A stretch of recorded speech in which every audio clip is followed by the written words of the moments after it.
picks. Some are good and some are not so good. No, what's that? But today we are looking at a good one. Perhaps even the best pick ever made.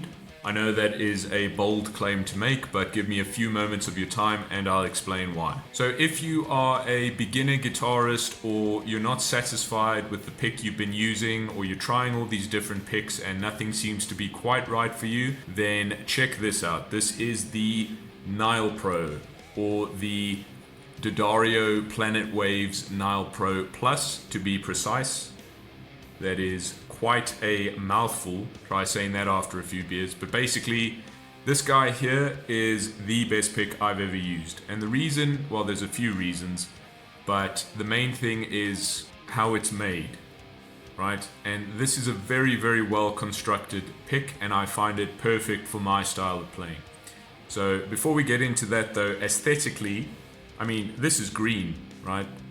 And green is horrible. I don't even like green. But for a guitar pick, if you drop this guy, you will find it.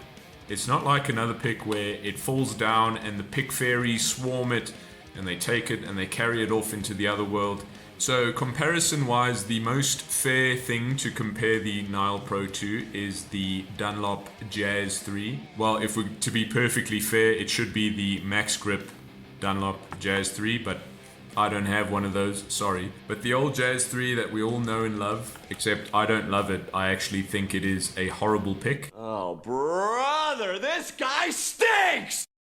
Get your torches and pitchforks, I guess. Because everything this pick does wrong, the Nylpro does right. What I mean by that is the construction. They're actually made of the same material, they are both nylon. But this one is mixed with fiberglass, and this one is just nylon. Does the fiberglass make a difference when it comes to playing? I have no clue, but the internet said it does, so maybe. But anyway, with the construction, I find this pick super durable because it's mixed with fiberglass, the nylon. Because they're mixed, it seems to last way longer than a regular Jazz 3. Because these guys wear down super quickly, right? If you've ever bought one of these, you know what it's like. You get it, it's brand new, it's nice and sharp and pointy, and a day later it looks like a coin. But this one, yes, it does wear down obviously, but it's just a lot more durable. Next is the grip. This thing has such an awesome grip. It's just the right amount of grip. It's not harsh on the fingers. It stays where you want it. If you need to sort of change your angle slightly on the fly, you can do that too. Obviously, I can't explain the feel to you. You've just got to go pick one up and try for yourself. But trust me, it's good. And then obviously this guy, I mean these, when it comes to grip, these are just pathetic. Anyway, so the shape and size of this pick, it is pretty much the same size as a regular Jazz 3, but it is a bit bigger and it's a bit thicker. So this is 1.4, this guy is 1.38, and it's not much of a difference at all, but it is.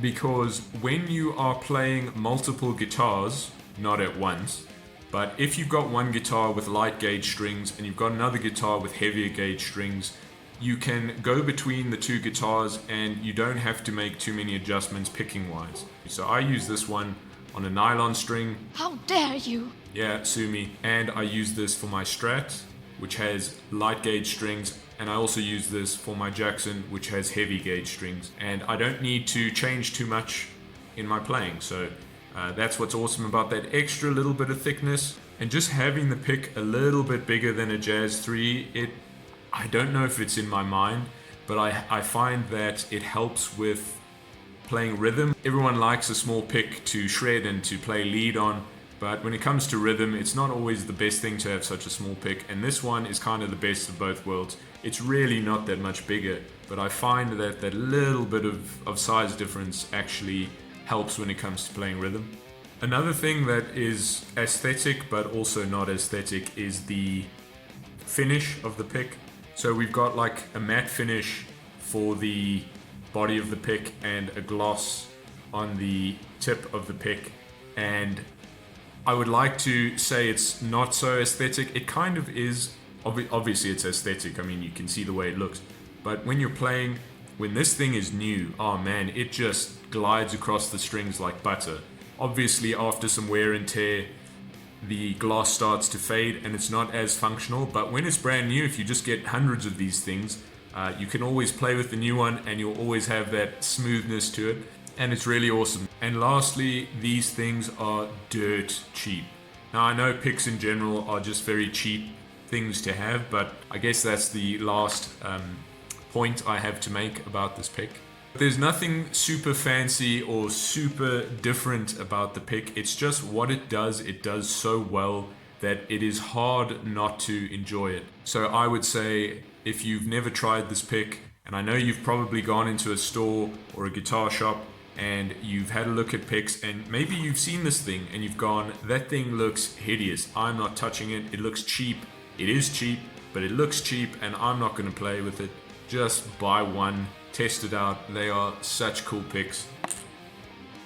So whatever pick you use, look, there's no objectively better ones, right? It just boils down to how it feels to you as a guitarist and what you are looking for. So yeah, take all this with a pinch of salt. But if you want to play like me, definitely consider picking one of these up. And that's all I have to say really, so thanks for watching. See ya.